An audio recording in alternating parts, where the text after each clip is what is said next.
Okay, Councillor Rennie's gone home and is going to rejoin the meeting from online. She was excused herself for the next. Anyways, item 9, I think she'll come back on into the meeting. So we'll pick up where we left off, which was Lorraine to present the paper and Councillor Parsons asking questions at this stage. You know, this is a challenge. Remember the question I was going to ask. What I was going to ask, what was the main? It was in relation to the answer that you basically given, and it was about the longevity of projects. Because you were saying how important it was that projects had the chance to run for a period of time before we measured outcomes and we would see benefits. So given that many of the projects are 1 year, potentially 2 year funding, how are we going to ensure that we are leveraging funding to continue funding these projects to deliver the outcomes? Well, I'll see if I can remember what my answer was going to be now. So you are absolutely right, Councillor Fortin. There are most of the projects the panel wanted to fund just for a year, just to see whether it was the right type of thing that was going to make a difference. But the understanding is that if they see that initial evidence, they are keen to progress for longer term funding. Some of the, I think there are a couple that are up already, but they're very few over the piece, absolutely. But the initial short-term outcomes that they would be looking for could include, for example, have we managed to get young people into employment, or have we managed to prevent people from going into homelessness, or have we managed to get people the mental health supports that they need, for example. So I think they would be wanting to see that there was evidence that those outcomes, short-term outcomes, were being achieved before they made a decision about longer-term funding. It's interesting to see the difference between external funding, the external funders, the philanthropic funders and the independent funders. They're more interested in the overall approach, that it's a community-driven approach, albeit that they will be, but they're less interested in the specific short-term outcomes. They want to see that the approach itself leads to long-term change. So we'll be doing a number of monitoring, within probably more monitoring than we do of any other activity within the council, to be honest, because the panel will be monitoring, the funders will have their monitoring. The Scottish Government have invested some money initially in terms of the startup. They've got an approach that we have to report, and obviously audit and scrutiny in our own council processes. At least if we can prove that both the model and those short-term outcomes have been achieved, that's where we will have the benefit of being able to say to funders, we've got the evidence that you need, can you continue funding? We just heard, again, I've mentioned some of the additional funding that we received notice of just since the paper, but we also were told yesterday, Thursday, Tuesday, I think it was, that the Robertson Trust are particularly interested in investing further, but they will be monitoring really closely the types of things that you've suggested. So the intention is that we gradually pull away from the need for funding to those, to prove to others that it's a model that they want to invest in, and that's one of the intention. We've got a learning evaluation framework set up as well. Okay, thanks, Councillor Coy, followed by Councillor McTaggart. Thank you, convener. Yeah, I'm just going to ask the question in a not dissimilar way. You know, if this is a private sector thing, you have seed capital that's going in, they will invest if they know there's a market for private shares at the end of that period. So you then, in a sense, you don't need to sort of have the conditional support lined up because, you know, the marketplace exists. This is slightly different. But would it be possible to get conditional funding from a long-term lender on the basis that if the model works, will you support it? Because that means that you don't waste the investment in the first place. If you invest in something that runs for a year or two and then falls off a cliff, not really much point in that. It's disappointing for people involved, potentially wasting money. Potentially, yes. So bear in mind that year 0 was just the test phase. We're now going into year 1 to year 3. That is absolutely something. And you've got to remember, we've got Foundation Scotland in the mix, who are also seeking out funding on that type of basis, whether it's longer term funding. I absolutely think that will be part of our funding strategy. There's a similar approach. It's different in many other ways, but in Edinburgh, called the Edinburgh Regenerative Futures Trust, which is also managed by Foundation Scotland, and they have secured that 10-year funding from Edinburgh City Council over a period of time as well. So I think there is something about both the council's investment in that and others, but yes, we will pursue that approach that you've described. Thanks. Not related to that at all. Mention of in 3.14 a young people's community voice panel. I think that was under discussion of perhaps being tested out. How's that going? It's only still in its development stage, so we've only just managed to secure the funding. There's already discussions underway. I'll bring in Maddie, she can say a wee bit more about that.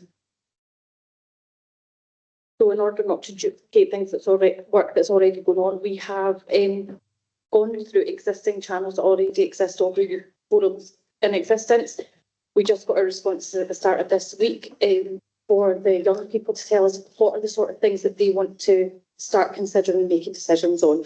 So we're just collating that feedback at the moment, and then there will be an offer going out to the young people when they return after the summer break to be part of decision-making panels on what we know the topics are going to be for the next year. So we're at very early stages, but we've got some feedback from the initial youth forum groups already. Did any of that feedback surprise you?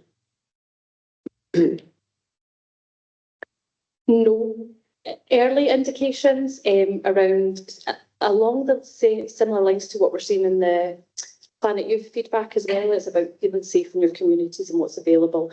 The responses that we've had from the 3 high schools so far is very in line with each other. We're still hoping to get another couple of feedback from the Carol group before we put final topics together, but no, nothing in it. They're all saying the same kind of things. Yeah. What's the fairer future partnership? So that's a government policy which has so initially started as a social innovation partnership, which Clackmannanshire was one of the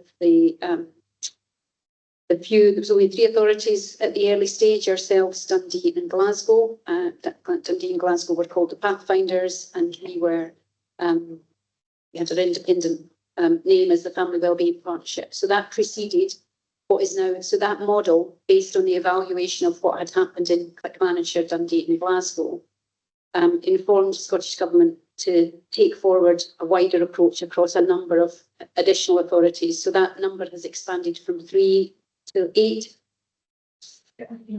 There's 16 now, so they're even more than that. So, and the model is based around avoiding siloed funding, making sure that you've got whole system approaches, and that you're supporting families in the more holistic ways that you've heard us talking about in the Family Wellbeing Partnership. So we were one of the founders, I suppose, of the Fairer Future Partnerships.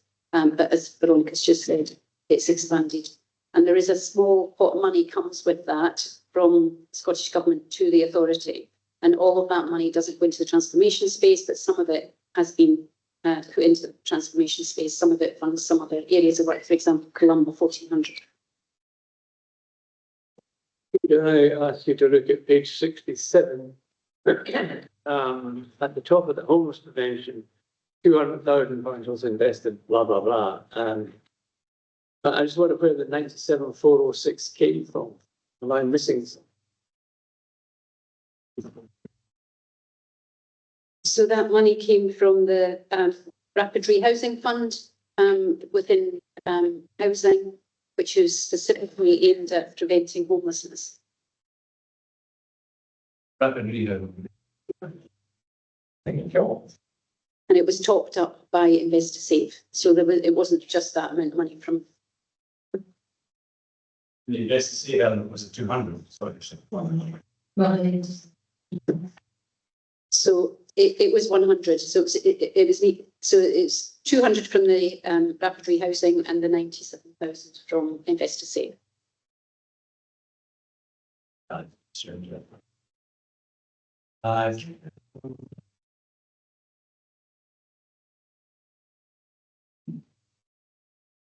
I'll come back to it if I understand my own question. Okay, thank you. Councillor McTaggart, followed by Councillor Harrison. Thanks, Karina.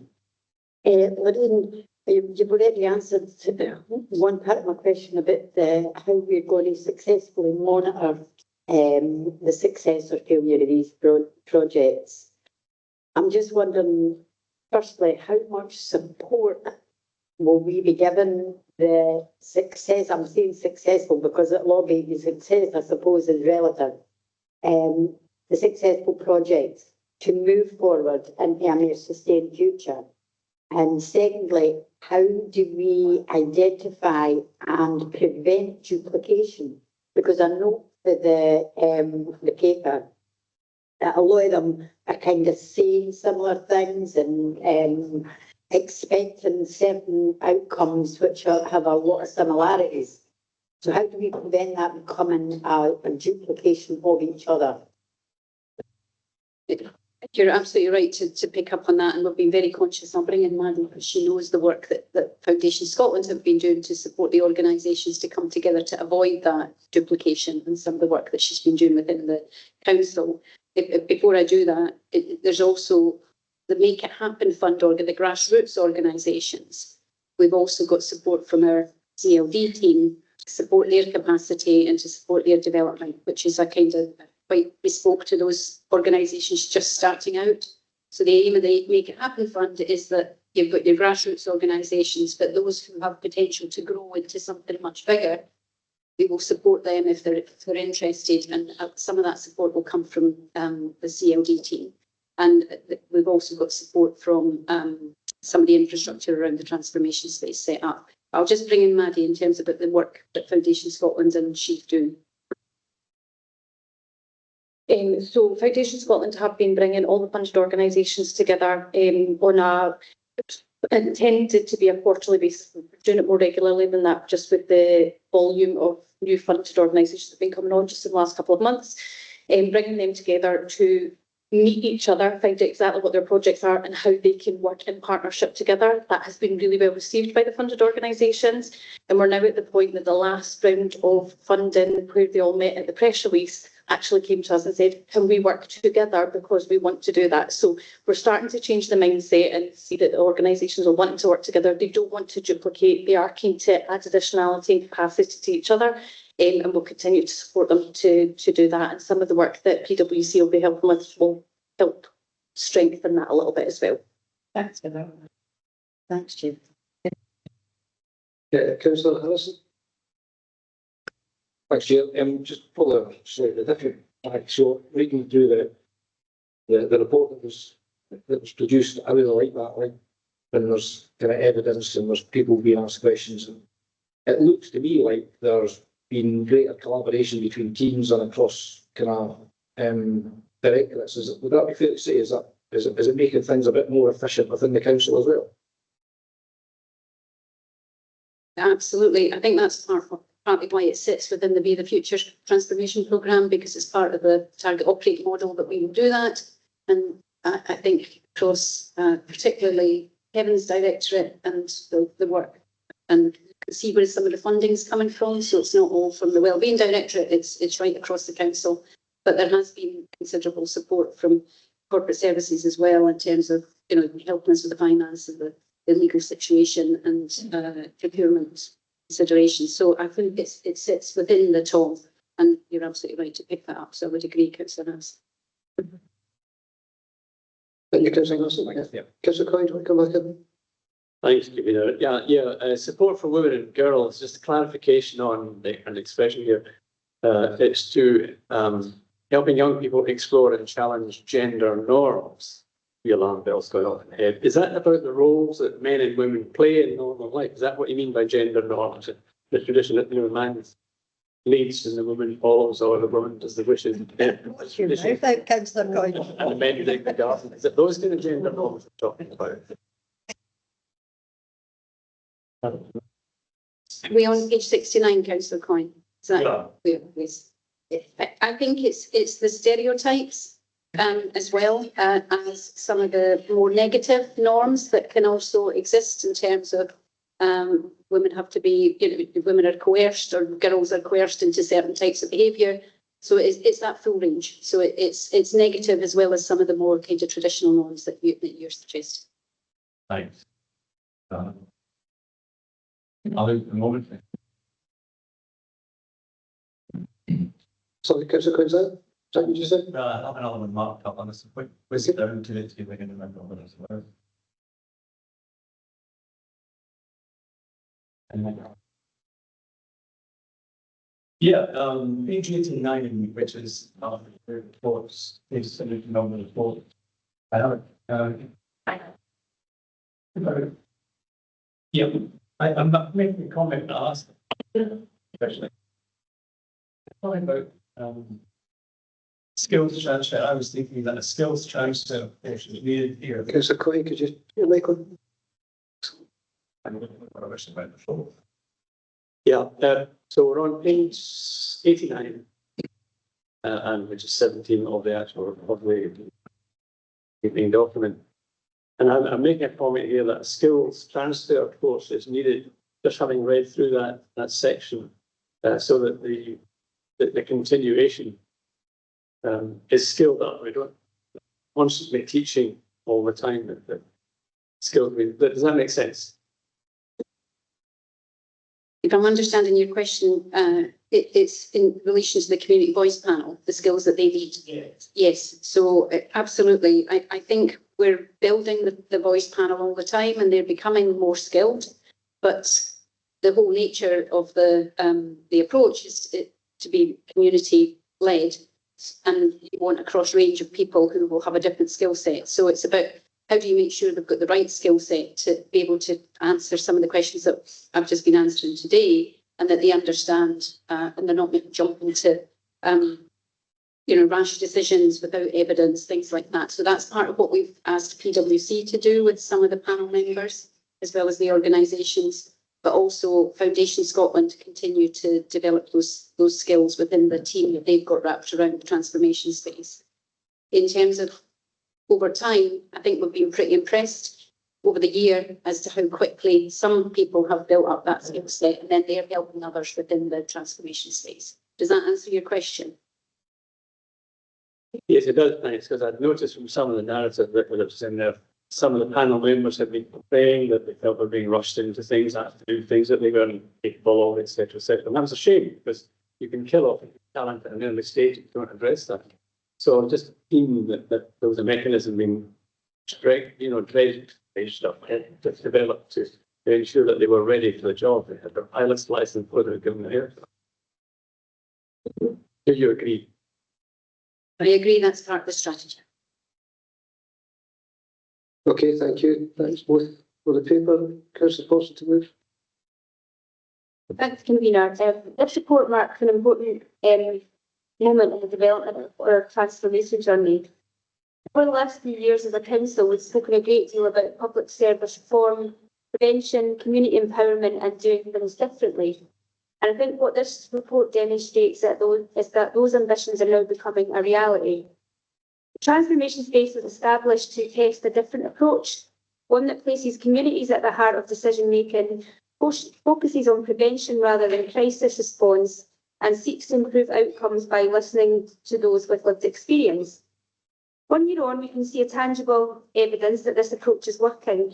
And as Lorraine mentioned earlier, it's an award-winning approach that's been recognised.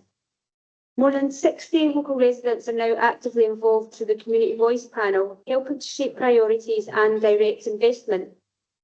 These are not just consultation exercises carried out after decisions have been made.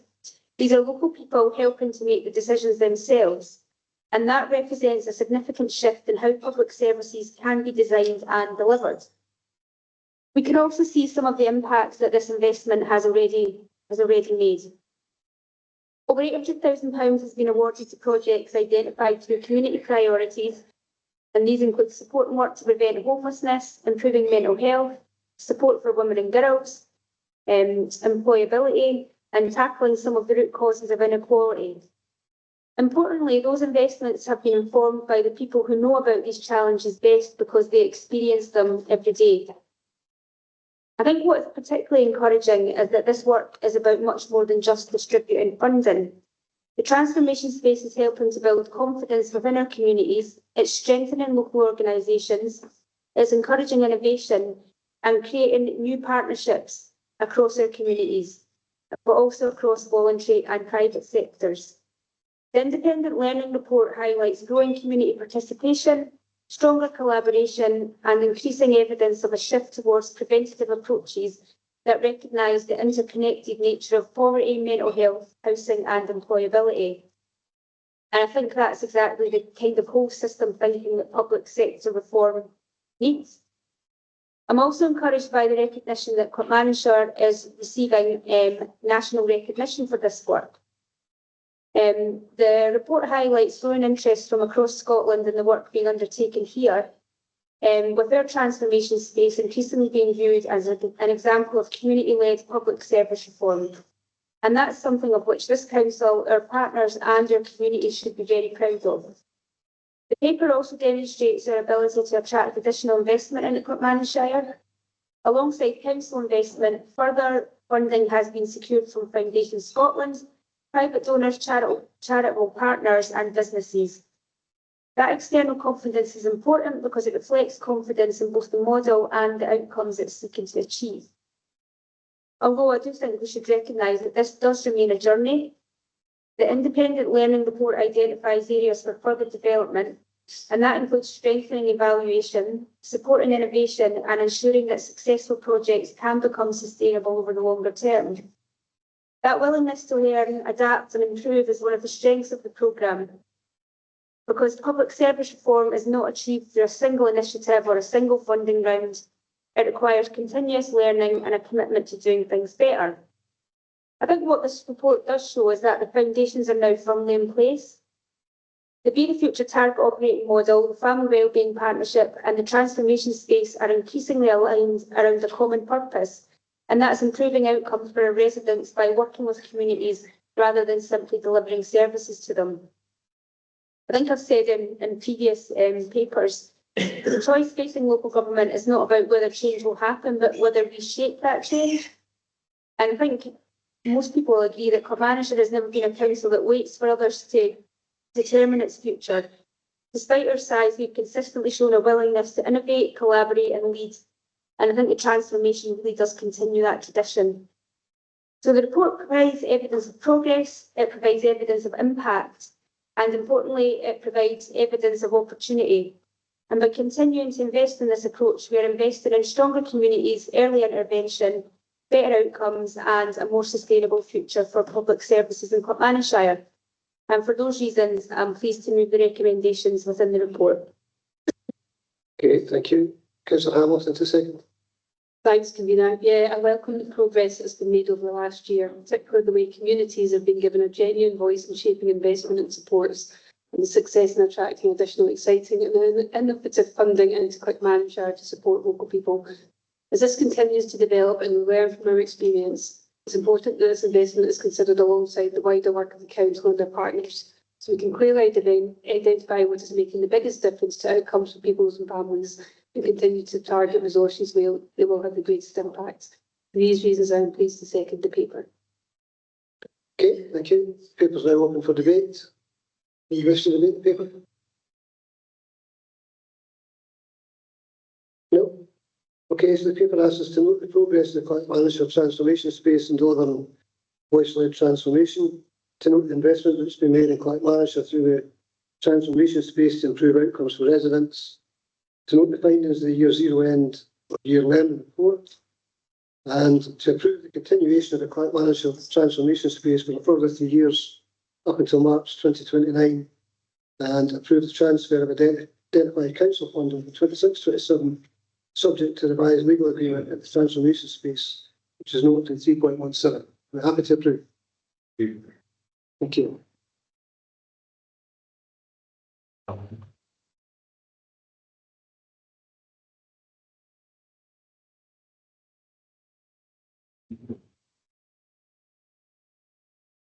Okay, we're on to item 7 on the agenda, which is the annual review of debtors 25-26, and Lindsay will take us through that. Thank you and good afternoon, Council. This report provides an update of income collection and debt outstanding for the financial year 25-26 across the Council's income streams and proposes an amount for write-off. The report also provides comparison to the previous year's collection and improvement work being progressed within the services. The report asks Council to approve the proposed write-off amount of 4.3 million, which relates to 18,700 accounts. The breakdown of proposed write-off per income stream is provided in Table 5 of the report, and further detail is provided in Appendices A and B, showing these amounts categorised by the reasons for write-off. Members will note a substantial increase in the level of council tax debt proposed for write-off in 25-26. This increase is largely driven by legislative changes introduced through the Prescription Scotland Act 2018, which from 2025 establishes a strict 20-year limit on the recovery of council tax debt. As a result, all debts older than 20 years are now legally extinguished and must be written off, regardless of any previous recovery activity. This has led to a one-off increase in write-offs relating to historic debts, which has already been fully provided for within the council's accounts. For all debt, once approved for write-off, if at a later date any information is found that would enable it to be recovered, then the debt will be written back on, subject to any recovery rules on time scales. In relation to school meal income, in addition to the proposed write-off, Council is also asked to approve the write-off of the balance of school meal income for the 25-26 year, which amounts to £9,624. This is detailed in sections 4.6 and 4.7 of the report, and the proposed debt write-off by school is shown in Appendix C. So I'm happy to take any questions supported by colleagues. Thank you. Thank you. Thanks, Lindsay. Give us up to questions, Councillor Forson, followed by Councillor Coyne. Okay, I'm wondering, Lindsay, can you provide assurance to us that debts are only recommended for write-off after all reasonable recovery options have been exhausted, and that we don't just write off debt because it becomes a bit too difficult to collect it? Yes, that is exactly the case. We use all mechanisms available to us to try and recover that debt. We use sheriff officers for council tax, and we use everything that we can to try and recover that debt. And as I said in my introduction, if there is any information that comes to light that, like if somebody moves out of the area and then we get detail about where they are now, then we will try and recover that debt, as I said, subject to the timescales that are legislated that we can recover. Thanks. And you kind of covered this one, I think, a bit in your introduction. So the significant increase in the value of council tax debt was for write-off this year has increased, I think, as you said. So can you just confirm for us that how much of that increase is attributed to the change in legislation, rather than, any deterioration in collection rates? Thank you. So if I refer you to Appendix B, the proposed write-offs at 31st of March, table at 1.3, council tax and water charges. So that gives a detailed breakdown of the reason for the write-off. So that's if it's deceased, sequestration, small balance or time barred. So in terms of the council tax and water charges, time barred is 3.6 million. So out of that 3.8 for council tax, 3.6 of that is in relation to time barred, so we can't recover because it's older than 20 years. And I think as well, I just want to clarify, you might have covered this one too. Can you confirm that the debts have already been accounted for through the council's bad debt provision, and that by approving these, our accounts accurately reflect the council's true financial position? Thank you. Yes, so every year end we do an exercise to look at our debt outstanding and calculate our bad debt provision. So any debt that is older than 20 years, we will fully provide for that debt on the basis of that it's very difficult to recover anyway. So any debt that is older than 20 years has been fully provided for, and we will just adjust that through our accounts. So we will reduce the bad debt provision, but it has no impact on our revenue balance because we've already provided for that. The final question on this one, are we in line with other local authorities in the kind of percentages, etc., in the debt write-off? I'm aware that some councils have already undertaken this exercise and written off significant values. I'm aware also that some councils have still yet to do that and apply that. Don't know when, if you've got any more. No. Okay, thanks. I've got councillor Coyne, followed by councillors Law and McTaggart. I'll be quick because Councillor Fortune was really answered what I was going to ask. But I take it the same explanation covered as you applied to council applies to school meals. There's a massive jump in numbers of write-offs there. Is that all down to the legislation sheet? No, the legislation change applies to council tax and non-domestic rates, not on school meals. So and I don't know if I could ask my colleague Colin to come in and give you an explanation for the school meal bit. Yeah, somebody was disappointed to see that. We worked really hard to get that down, and you see the previous year it was lower than the year that's not there recorded in the paper. When I look at it, our communication is the same, our approach is the same, and it's targeting support to business support teams in schools and the head teachers where we're seeing that creep. Where it's high, there are large schools. Where it's high, we see areas of poverty and the challenges of that. But I do want to go away as an action today and readdress some of this because it does seem high and have a continual lens of scrutiny on it. So that's what I need to take away from today. It's not to say that's not happening, but I'm really to double down on that effort. Thanks, Colin. Okay, thank you. Councillor Law, followed by councillor McTaggart.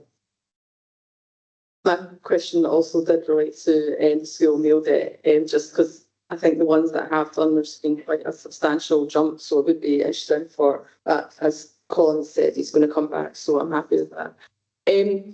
I just had a wee question about the ones that have deceased. I just wondered, do we know, is that debt that's been happening when that person was alive, or is it debt that's appeared once obviously that person's passed away? I don't know whether it's taken longer for, I don't know, especially the ones with housing that maybe benefits had stopped and then the house being cleared. I just wondered kind of, is there any kind of information on that? So at higher level, it would be debt that's been accumulated when the person's been alive, and then I presume efforts would have been taken to try and recover that debt, but on death, the debt is still outstanding. So we've not been able to recover that through the estate because the estate is not sufficient to cover off, or we're not high enough up the line to be paid any outstanding debt. So in terms of detail across each of the debts, we might be able to get that. It would take quite a lot of work to get it across each of the debt streams. Just when you said you're not kind of higher up, is that because it's kind of public funds? Is that so? Does that go down? Where would we sit in that kind of debtors?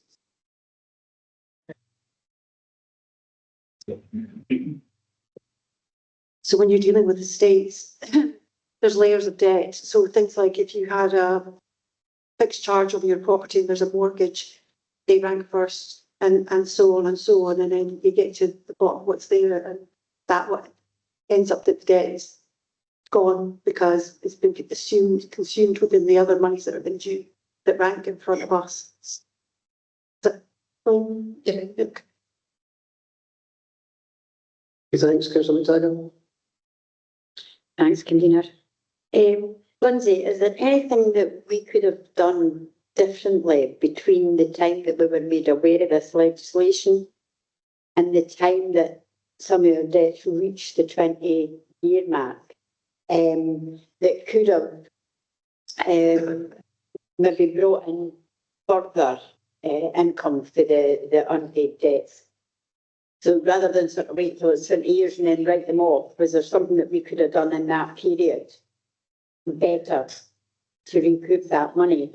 And I assume that we've got debts sitting on the books right now that are maybe 18, 19 years old, etc. So are we going to have this each year where debts mature, let's say, to the 20-year mark, and then we have to be writing them off because they have reached that sort of parameter that we're no longer allowed to pursue them? Thank you. I'll take the questions in reverse order if that's okay. So your second question The amount is quite significant because we are going back a number of years past the 20 years. So any debt that was outstanding up until the point council tax was brought in. So there was a number of years that make up that 3.6 million. On an annual basis, anything that is older than 20 years will have the same impact. We will have to write that off. But it will just be a 1 year effect. It won't be a cumulative of all the back years. It will be a much smaller amount than we're seeing here today. In terms of your first question, in my opinion, we have quite sufficient or quite robust processes for recovery around council tax. So we use our sheriff officers, we go to Warren, and we do make sort of every avenue open to us. We do look to recover our council tax. So in terms of those processes, I can't think of anything that we could have done differently in advance of this coming in, because our processes are the same no matter if it's a 5-year-old debt or a 10-year-old debt or a 20-year-old debt. And we did have recovery, so people were paying. So there may be small payments, but on our back year's debt, we get payments coming in. So I don't think there is anything we could have done differently, but it's something that we do review on an ongoing basis to see if there is anything, and we do look at other authorities' processes to see if we can learn from that. Thanks, Chair. Okay, thanks. If there are no more questions. Oh, sorry, Councillor Nelson. Yeah, I've got one, Lindsay, just on rent arrears. So do we have, is it somewhere in the region of 5,000 council tenancies? We've got over 2,000 in arrears. Is that because of the way some benefits are paid? Is my first question, because that seems really high. That's quite a high number. If we've got 5,000 tenancies and 2,000 of them are in arrears.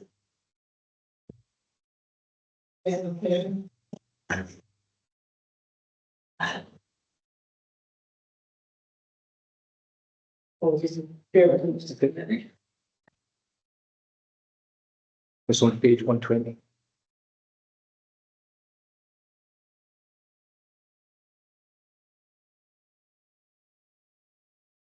Apologies, I don't have any council colleagues to answer that for me. I can take that away. Please. There was a couple of follow-ups to that. So I'll ask them anyway. So you've got. Sorry, I'll ask them anyway. So I'm glad to see there's nobody over £4,000, but we've actually got 18 people who are up to £3,000 and 3 people who are almost at £4,000 in arrears. What are we doing to try and prevent that? Because that's not just people in arrears. That's people who are struggling. So yes, we are not getting the arrears that sort of the rent that we should be. But I think when people are at that level of debt, there are probably some issues there. So what do we do? 1, to try and collect that, and 2, to support those residents who have those tenants who have got that kind of level of arrears. And listen, you can't answer that just now. It's fine, but I think when I look at those numbers, I think they're pretty high. So are those issues that we'll come back to. Yes. Yeah. Okay. Thanks. Any other questions? Councillor Coyne. Can we indulge me if I ask a light-hearted question? I'm wondering if the increase in the deceased numbers is a discovery that skeletons in the cupboard have to pay rent, or not? You was very subjective, Councillor Coyne. There are no other questions. Confirm that or deny that. Thanks, Lindsay. Councillor Fawcett, move the papers. Thanks, Convener. I am happy, I suppose, to move the recommendation contained within the report on the annual review of debtors for 25-26. I think it's an important report, but it's also one that should be viewed in the proper context.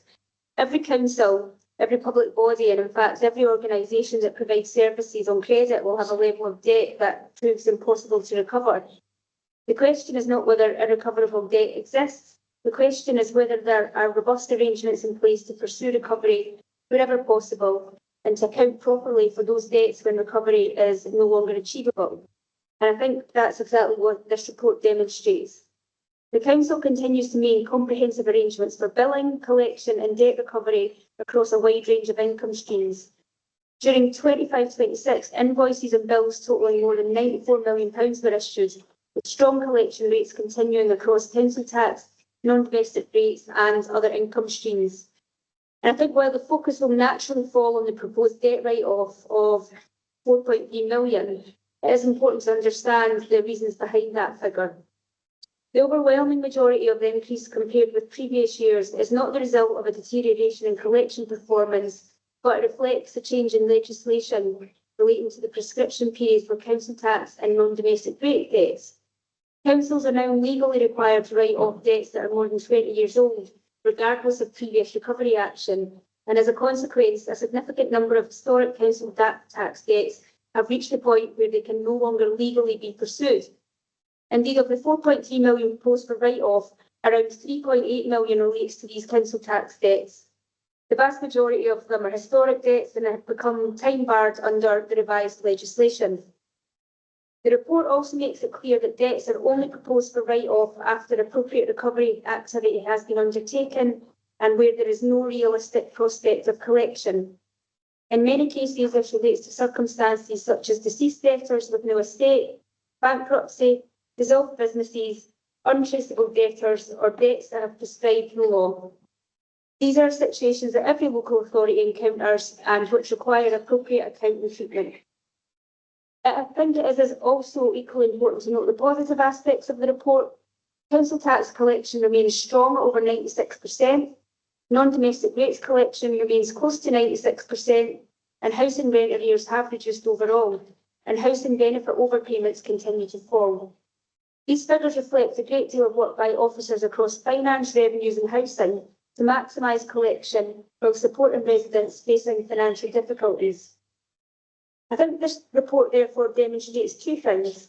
First of all, the Council continues to take debt recovery seriously and pursues monies owed to the public purse wherever it is reasonable and lawful to do so.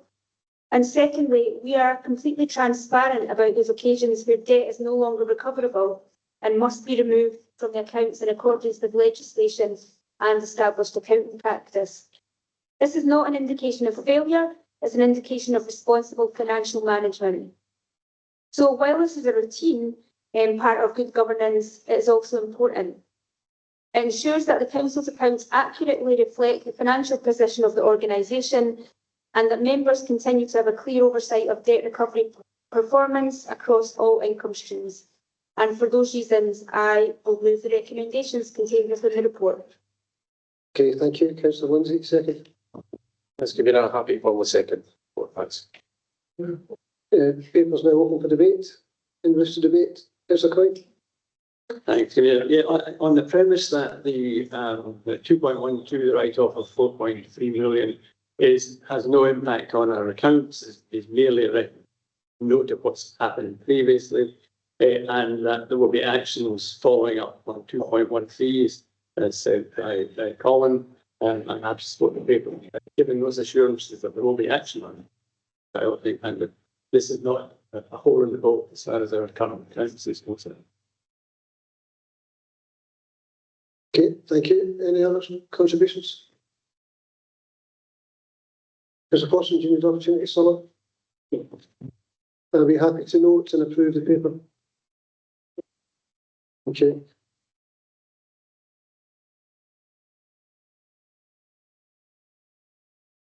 Item 8 is a write-off policy. Lindsay again is not the Thank you, Ravina. This report presents an updated corporate debt and write-off policy for council approval. The existing policy, last agreed in 2018, has been fully reviewed to ensure it remains fit for purpose. The new policy reflects current best practice and supports a consistent and effective approach to income collection and debt recovery across all service areas.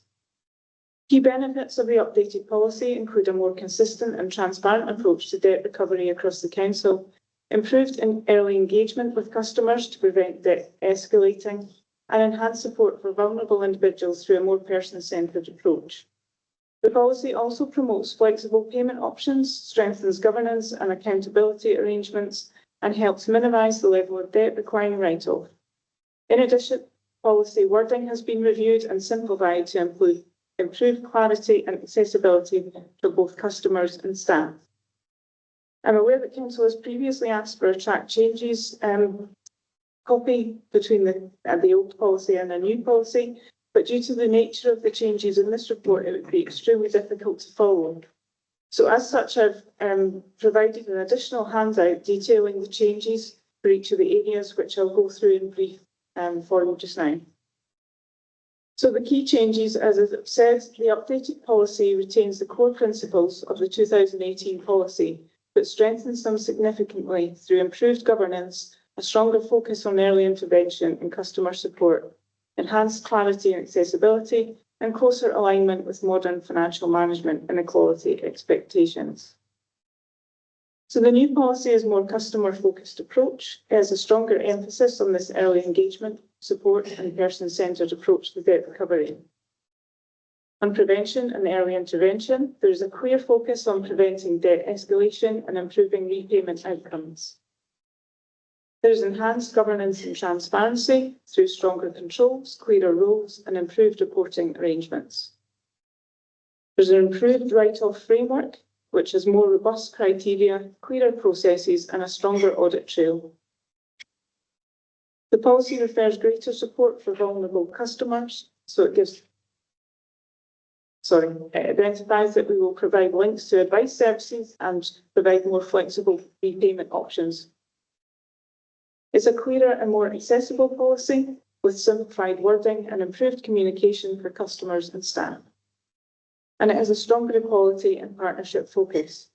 Those enhanced quality considerations and collaboration with partner organisations in the development of the revised policy. So I'm happy to take any questions on the report. Okay, thanks, Lindsay. Councillor Forson.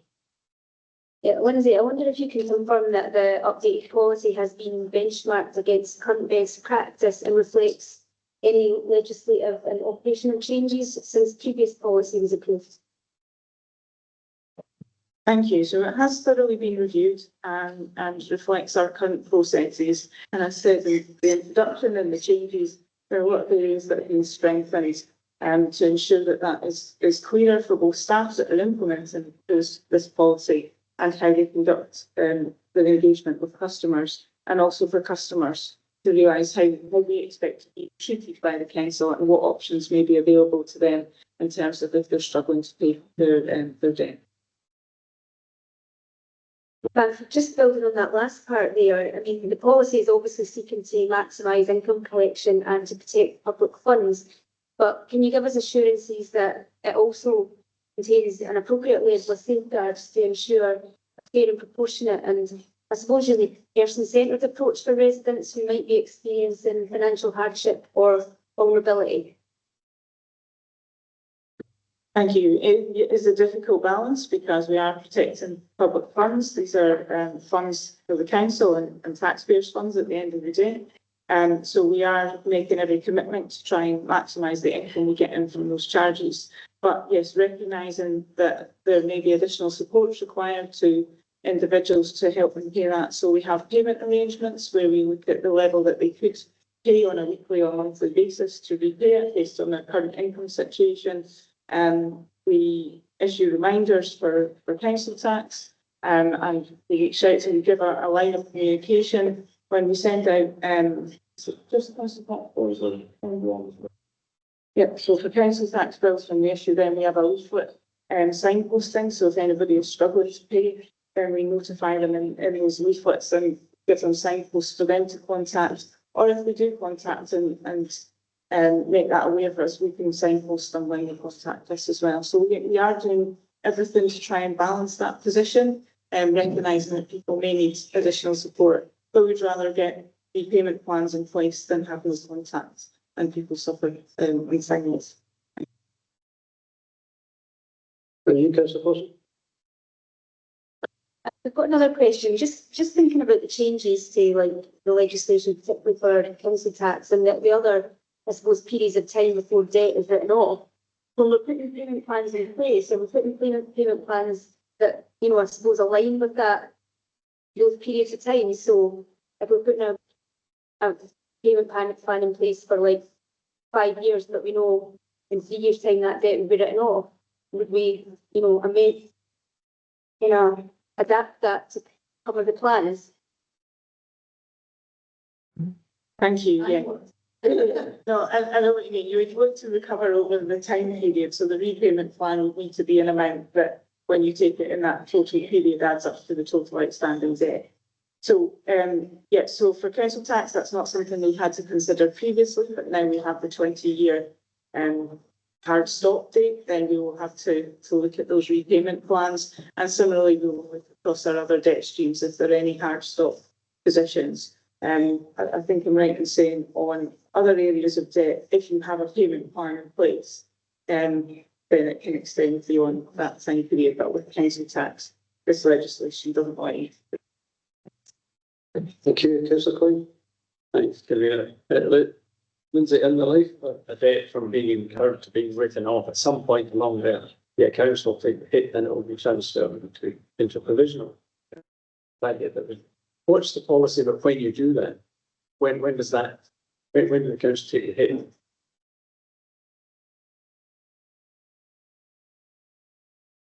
So we're talking about a number of income streams. So if we give the council tax one as an example, so we look at our recovery and our collection, and we will assume a percentage level of recovery of that debt over the next 5 years or so, and then over 20 years, as I said, we fully provide. For sundry debt, it's a similar process. We will look at how much debt is outstanding and look at the time period we can recover, which is 5 years for sundry debt. So anything over 3 years is fully provided for. We would look between 0 and 3 years and do a percentage calculation based on the type of debt it is, what service area is, from experience, what recovery rate we've got on those areas. Again, similarly for the housing debts, we do the same process, but a different set of parameters relating to the types of debt within that debt stream. And these parameters and tipping points are driven by statistic, by history, like of those kinds of debt, is that right? They're a mixture of history and experience of recovery of debt and current situations. So again, it's an example through COVID. For the housing rents, we were able to do the recovery as much as we would previously. So we had to adjust the bad debt provision and increase the amount of bad debt we expected for that. But it's done on each individual circumstance and what we know at the time, as well as our past experience of recovery. Fine, thank you. any other questions? Thanks, Lindsay. Councillor Forson to move. Thanks, Convener. Suppose at its heart, this report is about ensuring that the council has a clear, consistent and up-to-date framework for managing debt and recovering income owed to the public purse. The existing policy was approved in 2018, and it's entirely appropriate that we review it periodically to ensure it remains fit for purpose, reflects current legislation and supports best practice. The policy strikes an important balance. On one hand, we have a responsibility to collect income that is due to the council so that we can continue to fund and deliver services for our communities. And on the other hand, we must recognise that some residents and businesses face genuine financial challenges and should be treated fairly, consistently and with respect. I do welcome the emphasis on early engagement, accessible payment options and a person-centred approach that seeks to support people before debt escalates. Equally, the policy makes it clear that the council will continue to take proportionate action to recover monies owed where appropriate. This isn't a dramatic change in direction. It's a sensible update to an important corporate policy, bringing together good governance, financial responsibility, and a fair approach to those who engage with their services. Thanks. Thank you. Councillor Lindsay to second. Thanks, Convener. Yeah, just to add my comments, yeah, well, we obviously have a responsibility to minimise the levels of outstanding debt and reduce the risk of debts becoming uncollectible. I do welcome the approach, which is quite heavily person-centred, and that focus on prevention and early intervention, almost similar to what Councillor Harrison was talking about in the previous paper, and ensuring that we're being as supportive as we possibly can for people that find themselves in arrears or at risk of further debt. So welcome the approach. I like the fact that it's heavily focused on the person, on the individual, and on their circumstances as well. But I think it does strike that balance of ensuring that the council is protected as well. So happy to support the recommendations. Thanks. Okay, thank you. Any wish to debate, paper? No, are we happy to approve the updated corporate debt rental policy which contained the appendix 1? Thank you. Have we let it to Councillor Rice? Councillor Rennie, have we made your way this? Okay, thanks.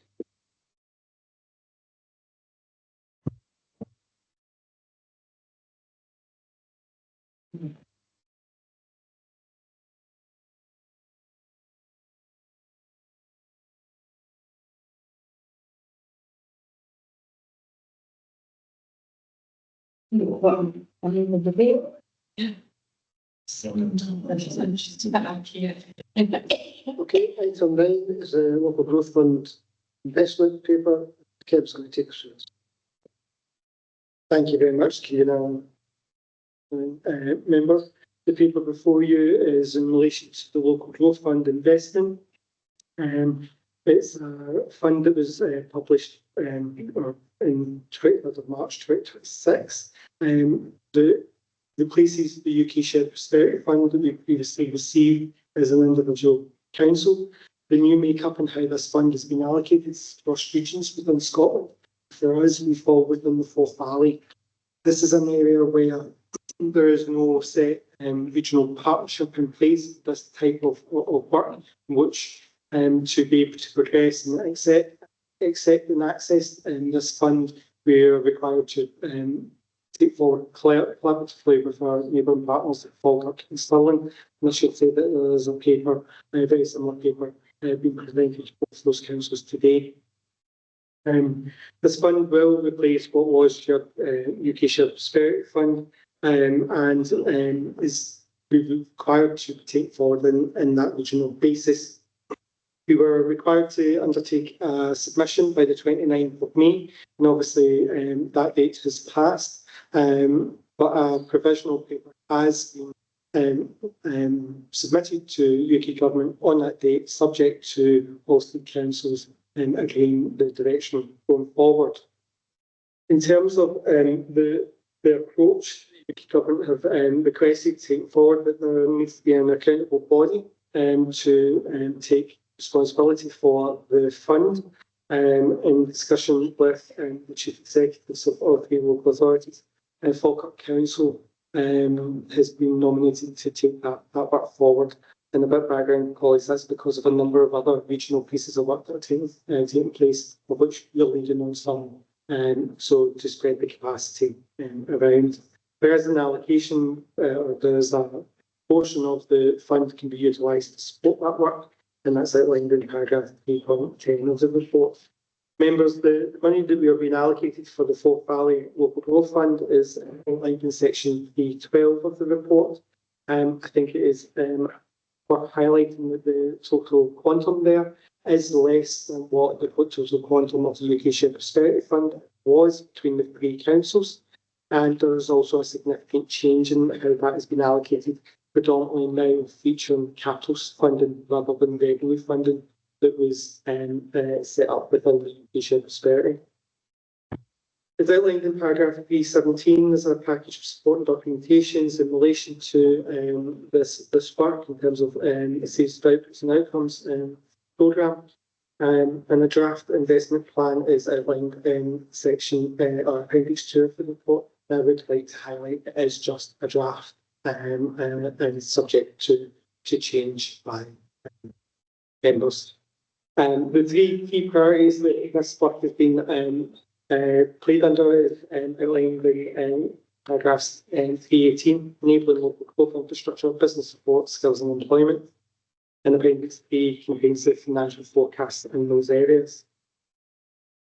As I mentioned, in the absence of a formal regional partnership with Forth Valley local authorities required to a collective decision-making structure to be established.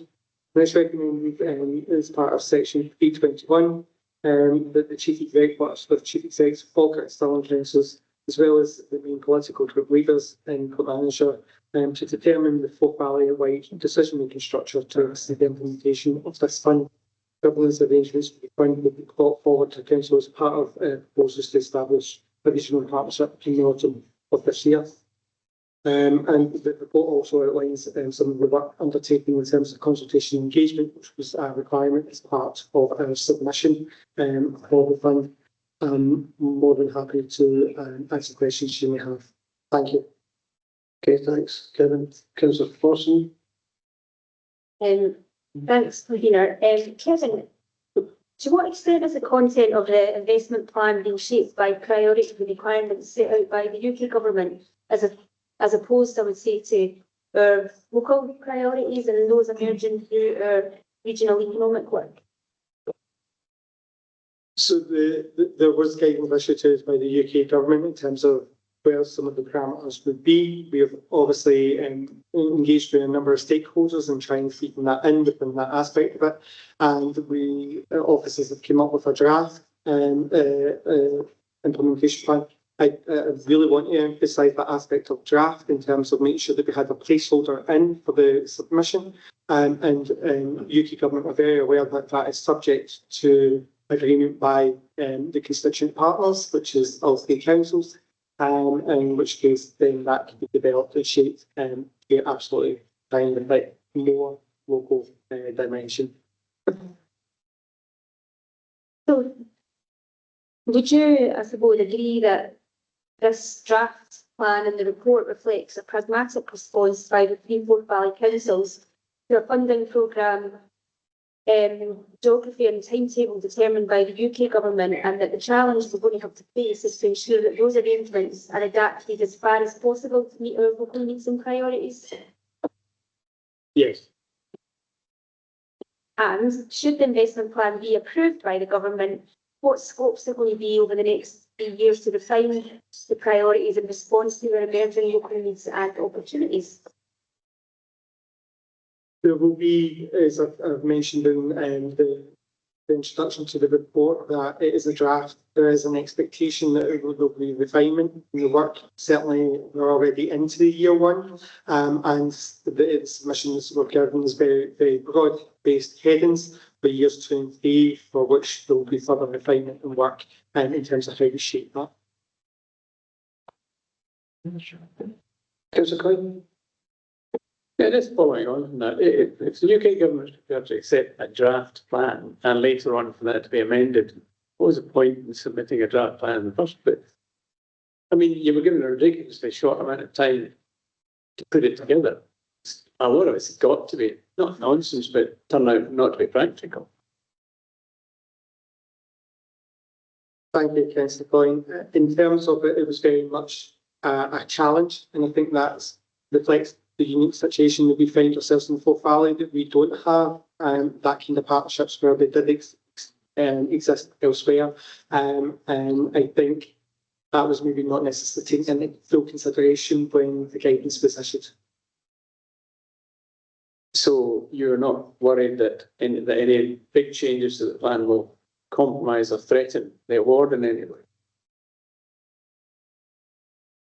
I couldn't see that would be the case. We've been very clear from the outset in terms of it's a draft nature, and it's really important if the premise of the fund is to support local growth, then it needs to reflect the local needs.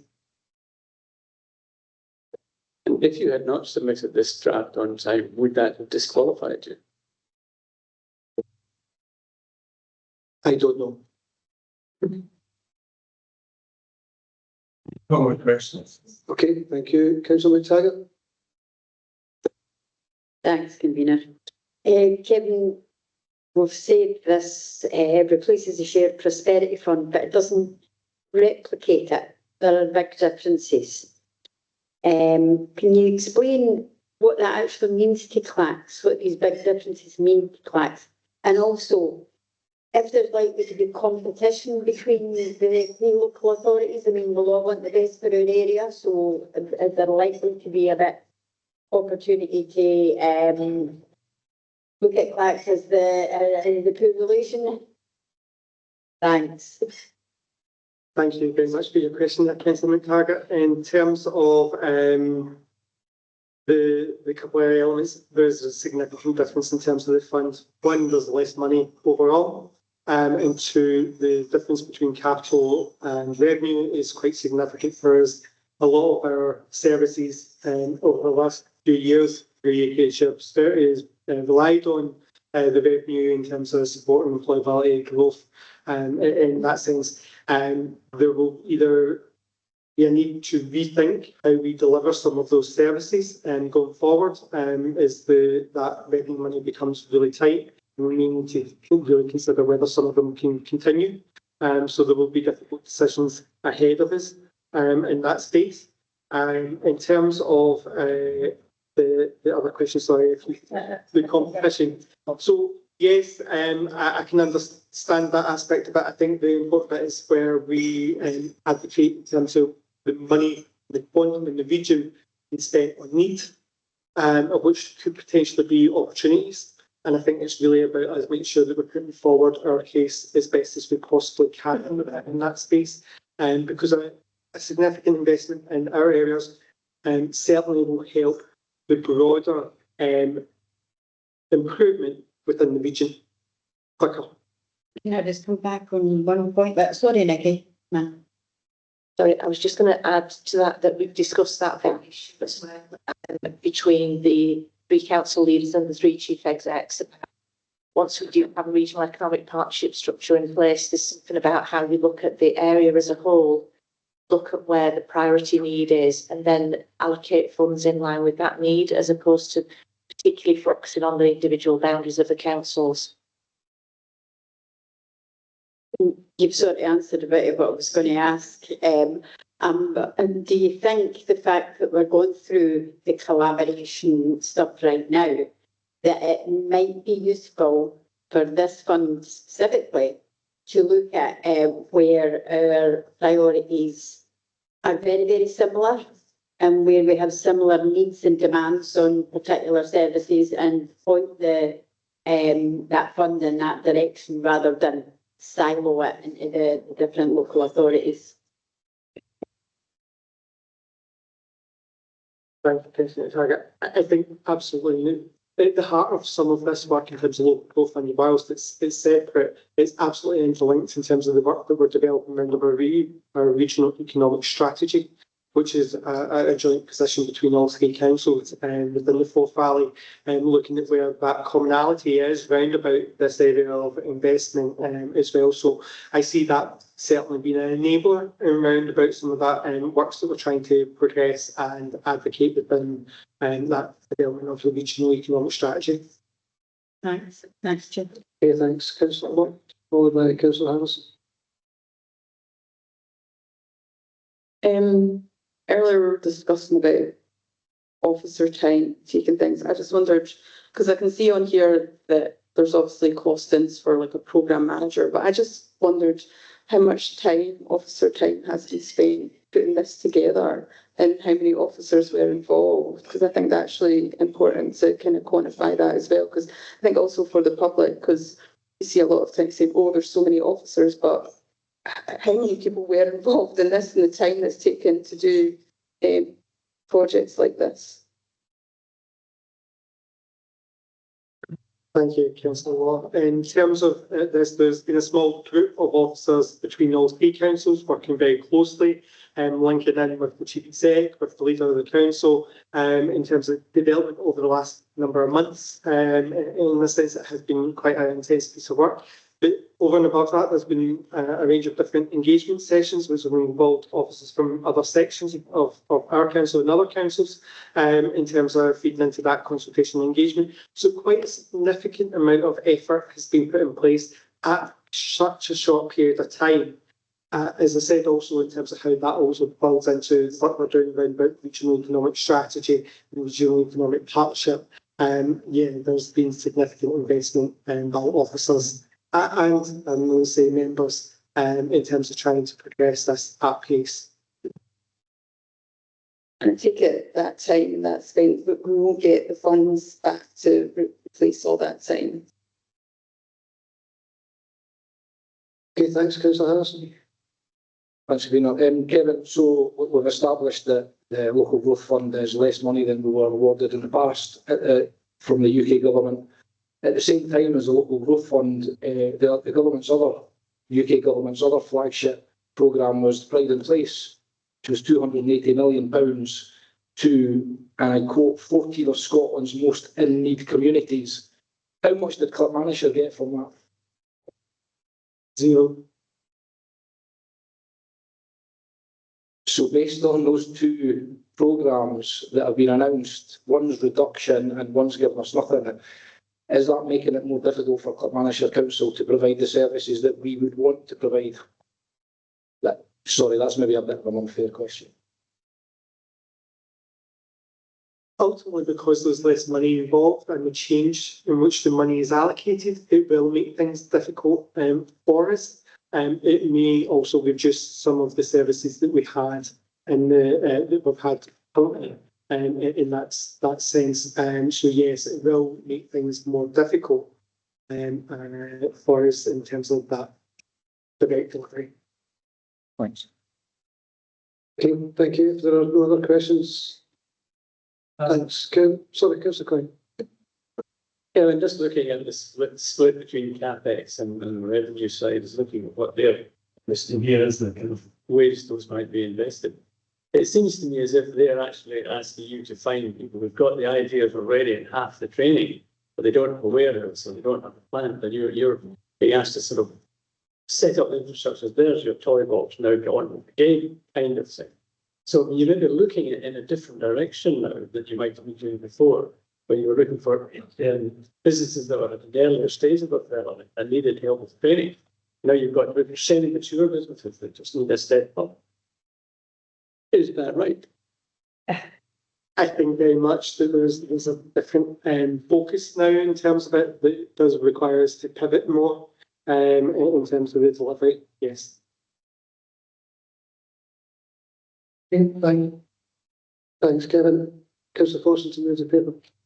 Yes, thanks, Convener. I'm always going to welcome any funding for Clackmannanshire, but the reality of this is that it's about 30% less funding and we could spend it on less things than we used to spend it on before. And between the three local authorities that are going to have to bid a bit to, access the funding, there's going to be competition and there's going to be less funding, I suppose, to focus on our priorities. This funding was announced. I did write to the UK government about the levels, and the response I got was quite it's quite pitiful really. And the same with the Pride in Place funding. When we weren't awarded any money there, I pointed out that we were probably second. In fact, I did point out through statistics that we were the second most deprived local authority. But I think we just missed out to Aberdeenshire in relation to this funding. And it came down to size. Clackmannanshire's size it impacts on where we rank in people's estimation. Again, the response I got was just, well, tough. That's the criteria. There's nothing we're going to do about it. Suck it up. So here we are. We're sucking it up, and we've prepared an investment plan, and it's focusing on three key priorities: enabling growth infrastructure, supporting businesses to innovate and grow, and ensuring that people have the skills and employment opportunities needed to benefit from the future economic growth that we hope to see. For the plan, I welcome the focus on housing enablement, business support, employability, workforce development, and importantly, improving connectivity across the Forth Valley area, because these are all identified priorities. And in relation to connectivity, we've been talking about it for a long, long time. So hopefully this will help us move forward a bit on that particular issue. I want to recognise the work undertaken by officers across all three councils in developing this proposal, because, as you can imagine, with no set structures in place, it's not exactly been easy. So the reality is that the timescales set by the UK government have been extremely challenging. Guidance was issued in late March with a requirement for investment plans to be submitted by the end of May. And that's meant officers and partners working at significant pace to develop proposals, undertake engagement, and establish arrangements that would normally have taken considerably longer to develop. And I think that's important, because we're dancing to the tune of a government who clearly doesn't understand how local government works, particularly in smaller areas like the Forth Valley. Indeed, the report makes clear that the Forth Valley does not yet have the formal regional partnership structures that exist elsewhere in Scotland, and that are required by this plan. And they've had to be developed ahead of governance arrangements being finalised, and that's just not good governance, quite frankly. In many respects, local authorities have been required to respond to a timetable determined elsewhere, rather than the one that's shaped around their local circumstances and local readiness. So while the funding is welcome, as I said, it's also important to recognise the wider context. The previous UK Shared Prosperity Fund was delivered directly through individual local authorities. This new approach requires a regional structure with a regional investment plan across 3 council areas. Whilst there are opportunities in that approach, it also means that funding must now support a larger geography and a new layer of bureaucracy in regional delivery arrangements. So for that reason, it's important that we remain focused on ensuring that investment is targeted where it can make the greatest difference, and that local priorities continue to shape how resources are deployed.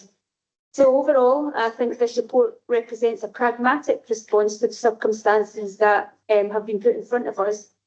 It allows the Forth Valley councils to secure investment for the region and hopefully create foundations for a stronger regional collaboration in the future.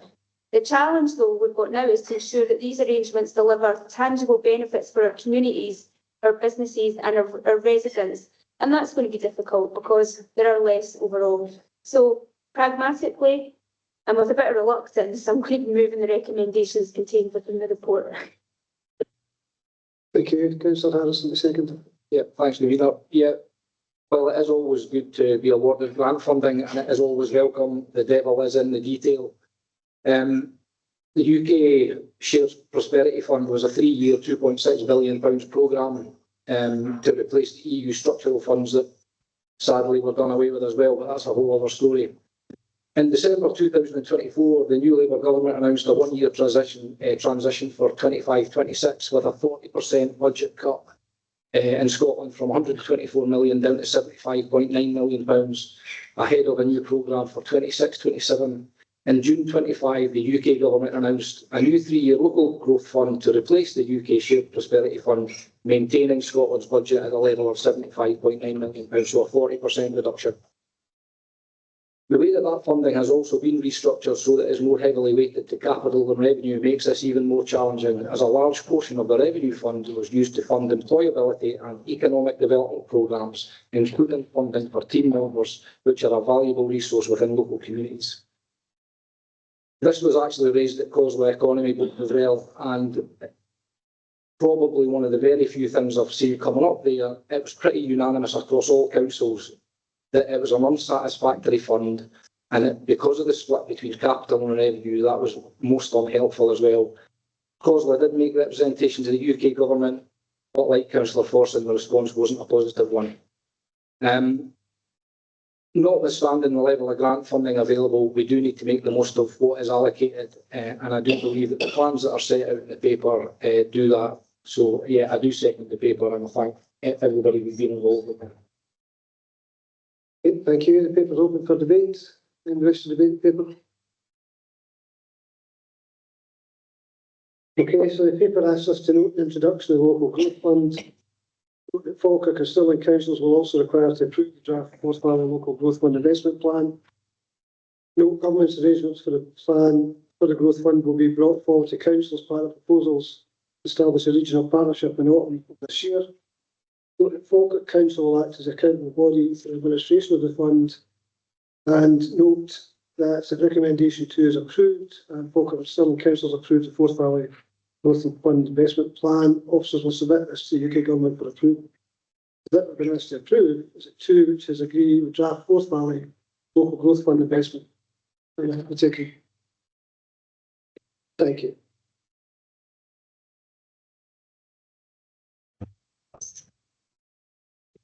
Item 10 is the Clackmannanshire Council homelessness accommodation projects. Thank you, Kevina and members. The paper now in front of you is in relation to a homelessness accommodation project that aims to develop 10 temporary accommodation modular units in a support hub on a suitable site within the authority. Just in terms of some of the considerations when about this is in terms of the council's legal obligation the housing legislation to provide temporary accommodation for homeless individuals and households that present itself as homeless until a decision is reached on the homelessness status. The proposal itself aims to be a spend to save, and that based on capital investment from the council, which will mean a reduction in annual reduction in our incurred costs associated with temporary accommodation not owned by the council, specifically bed and breakfast nightly costs. The project aims to, sorry, I should say, it builds upon some research that we've done across the council across Scotland, working with some of our members as well, exploring options in this space and seeing what can be replicated here within Clackmannanshire.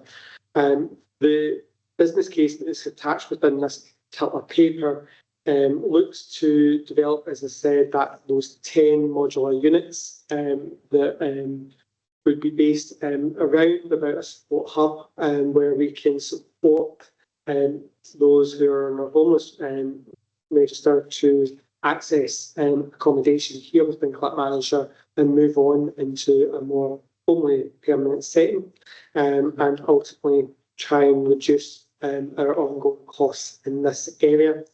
We recognise some of the success that's happened in other local authorities. If I make reference to Edinburgh and South Lanarkshire in this space, and we feel that this is something that we can use some of our earmarked reserves and spend to save in this area to make a difference. The paper itself outlines some of the specifications and some of the backgrounds involved in where we're currently outlining expenditure in this area. But I'd highlight section 316 onwards in terms of the benefits that will come from what is a reasonable investment and for return. The aim of this is to develop a project coordinator to take this work forward, come up with full business or full proposal for members to approve. Once that is complete, looking at the investigations from the potential site and a programme of works and timeline for this to come into fruition. Members, I'm happy to answer any questions you have in relation to it. Got other colleagues here that if there's anything more technical. Thank you. Okay, thanks, Kevin. Councillor Taggart, Councillor Coyne. Thanks, convener. Kevin, can you clarify for us some of the financial aspects of this in the spend to save space? You have given us a broad based amount there in the paper. However, just to show the stacked reality, how much does it cost us per week or month, whatever that's a bit more easy to understand in real terms, to accommodate somebody in an out area placement, and how much do we get back from the UK government in housing cost assistance? So what is the gap between those? Thanks. You still on. Thank you, Councillor Taggart. Because the difference is quite staggering in terms of that cost. I can give you roughly on average per night. It costs us per night £150 circa, and we receive £12.57 in terms of that. When you break that up in terms of what that would be per quarter, for example, we are 495,000 per quarter on the number of nights that we have to cover. So, in terms of scenario planning, and representing what we receive back in is £42,000. So quite a stark difference, and that's down to how the housing benefit scheme works.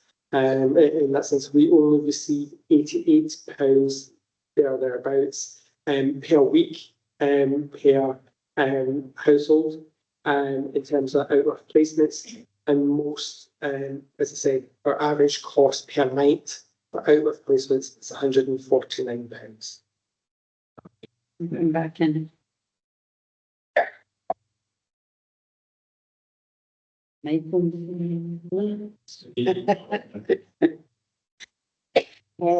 That's absolutely staggering. I mean, it is totally staggering. But over and above the cost, financial cost, how hard is it for us to find these out of area placements, and how well are we able to accommodate people when they present to us as homeless by using the out of area placements or by using their own for that matter? Thank you, Councillor Taggart. I need to say that it's a challenge. It's almost a daily challenge for our team to find the placements and I also need to say we aren't always able to do it. There's a limitation on what's available. Thanks, Kevin. Thanks, Convener. Okay, Councillor Coyne, to be followed by Councillor Berry. Thanks, Commissioner.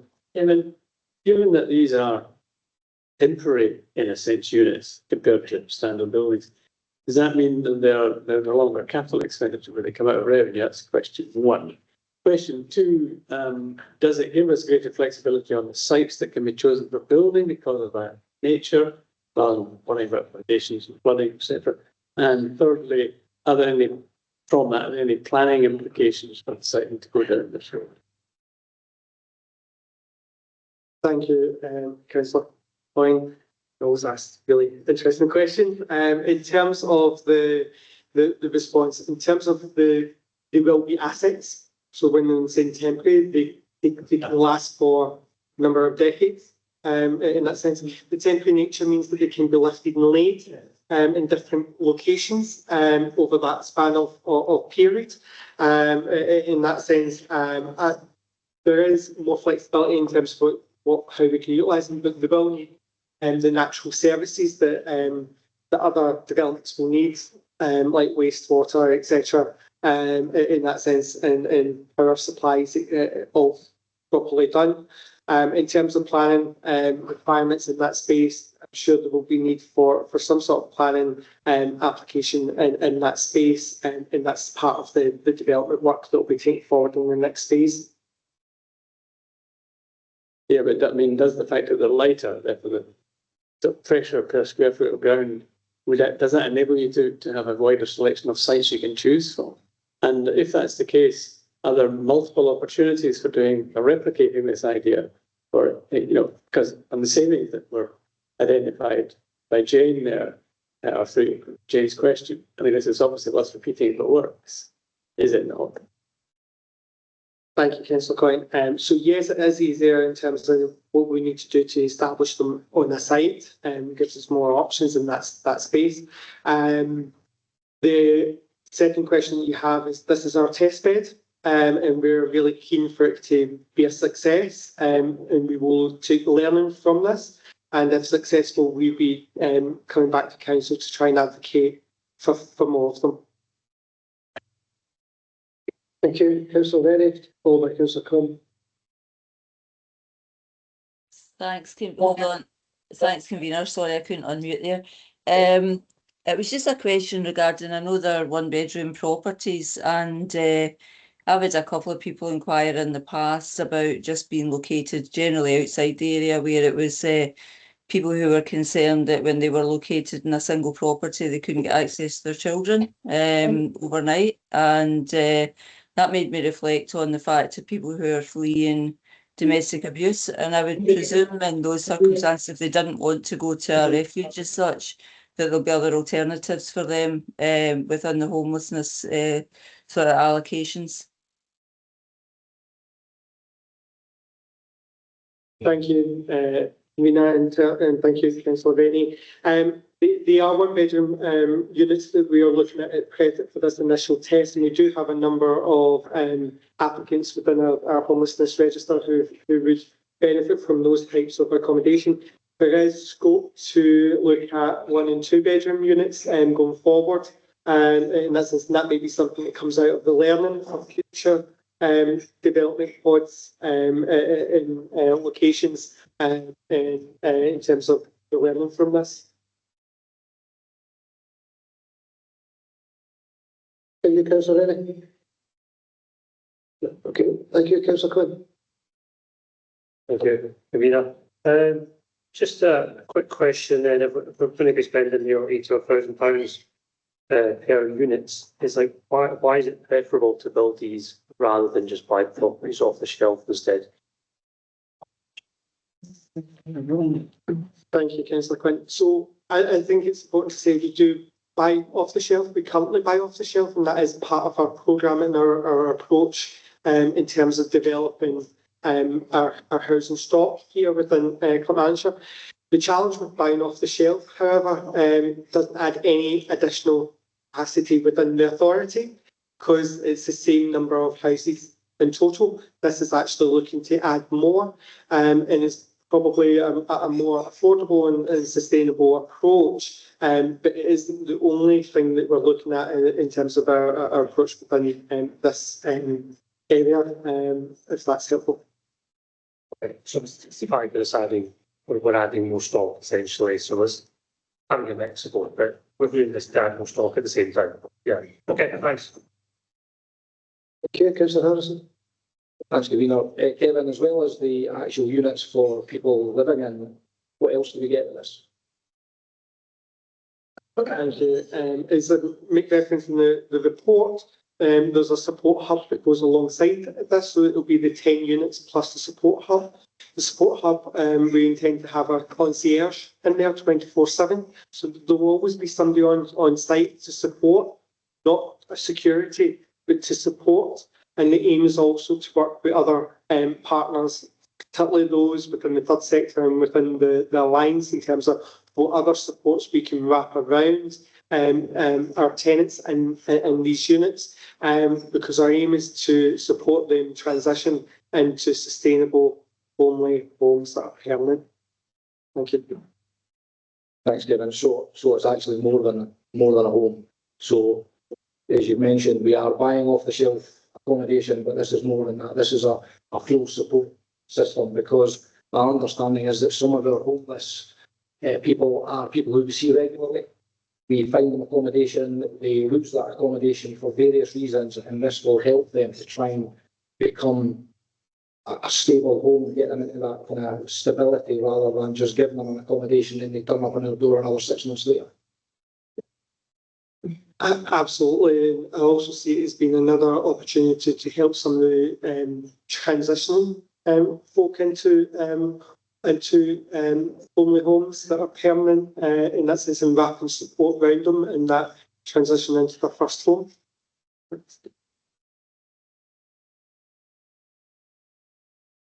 Thank you, Councillor Harrison. Yes, sorry. Okay. Any other questions? Councillor Silly. I was wondering if you could tell me a little bit more about the site requirements. You mentioned services, but how are you going about scoping out the selection of this site? Thank you, Councillor Silly. So initially we're looking at what sites do we currently own as a council, in that sense that are maybe already suited with a number of these services already in place, and allows then to try and minimise the cost of this initial work, and that's what some of the exploratory exercises will be as part of this approved paper, if approved by council. Okay, so I know, Councillor Quinn. I'm going to stop using the phrase, I think, no. Kevin, Appendix 2 on page 231 gives a timeline for it, and if I'm calculating this correctly, planning and site manager, which is Q3 26/27, but the installation is not till roughly 9 months later. That seems a long time for this kind of unit. Is there a good reason for that?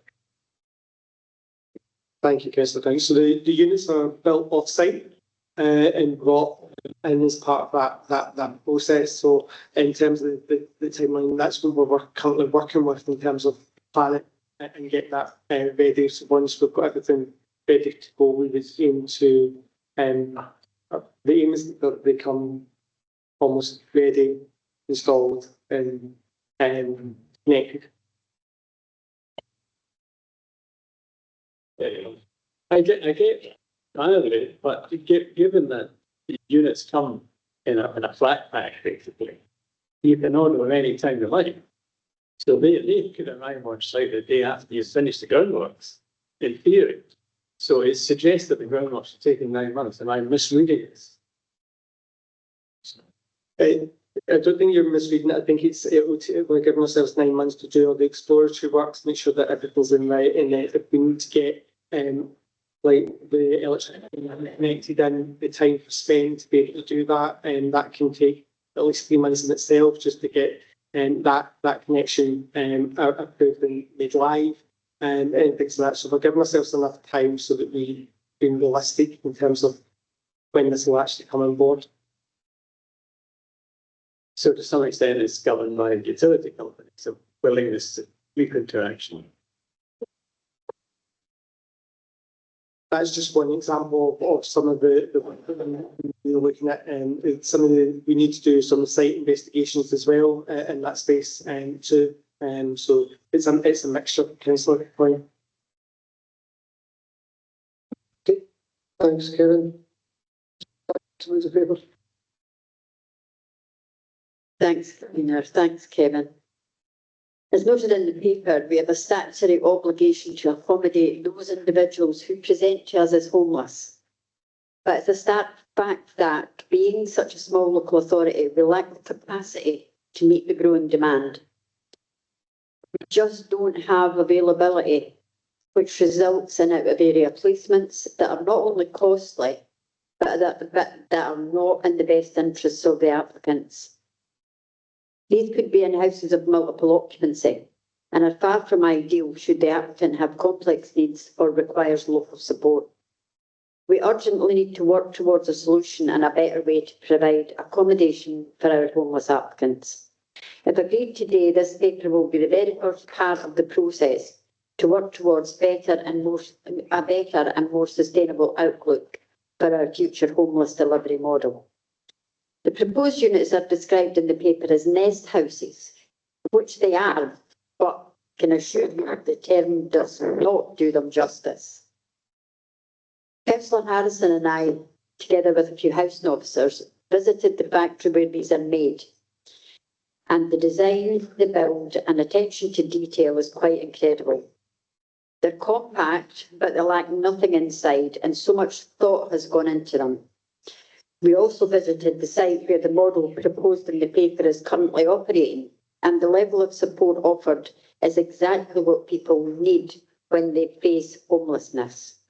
It's a nurturing and supportive place where individual needs are assessed and services delivered as required. On that site, the support was delivered by a third sector organisation, and it worked extremely well. The paper states that this is a spend to save initiative and outlines the cost to the council of using out-of-area placements. The amount we can claim in housing cost assistance in those circumstances is minimal, as demonstrated by the numbers that Kevin has just given us. We can never recoup that shortfall. So in my opinion, this proposal is an ideal starting point to meet our statutory obligations while ultimately removing the need for out-of-area placements and offering a better service to those who present to us as homeless. And the detailed business case supports that. We've heard this morning about the tragic events in Kilsnotton, which has inevitably impacted on our availability of suitable properties across our housing lists. It also further highlights why we need an initiative like this, which will offer targeted intervention working towards long-term sustainability. I'm fully behind this, and I hope members can get behind it too. Thanks, Convener. Thank you. Councillor Harrison, second. Thanks, Convener. It's one of those, I didn't want to say exactly what Councillor McTaggart said, but it'll be very similar. I actually think this is a really exciting prospect for us, to be honest. we're seeking approval to develop the 10 modular temporary accommodation units plus a support hub, which is really important to the whole project and how we can support people within our society that are kind of pretty vulnerable and at pretty low ebb, I would guess. There is the spend to save model, and whereas I've got a whole lot of numbers in front of me, and I'll not go over them again, but it does benefit financially to the council as well as the actual people. So we do have a statutory duty to provide temporary accommodation, but it is becoming more and more difficult to supply that demand locally, which means we're having to put people out of area. The financial benefit, return on investment in about 3 years, if you were in private industry, that is very attractive to a private company. If you can return on your investment in capital within 3 years, that's pretty good. And in 5 years, the projected savings exceed £1.29 million. Wider benefits, it does reduce or eliminate the reliance on bed and breakfast and out of area placements. And these are actually causing us statutory breaches at the moment. It improves the outcomes for homeless households, especially those with complex needs, keeps individuals within the local community with better access. It supports regulatory compliance and reduces the risk identified by the Scottish Housing Regulator. The project is going to have a dedicated project manager, I think, which is a good idea. Our council is stretched, our officers are stretched, and especially at this moment in time with other things going on. So I think that is a very sensible thing to do.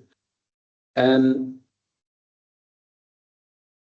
is a lot in this regarding financial aspects of the project and the potential cost saving, and rightly so in these really difficult financial times. But it is much more than that. It is about good quality. In fact, it's better than good. They're really high quality accommodation where people can feel safe and supported with help to move from homelessness to temporary accommodation and then hopefully into a sustainable permanent home. Jane mentioned it. Along with officers, we visited the factory to see them being built. The quality is phenomenal. It really is. For the price that you're getting, the quality is phenomenal. Really high standard, sustainable materials. All the materials made that go into building these are sustainable, wood from Scotland.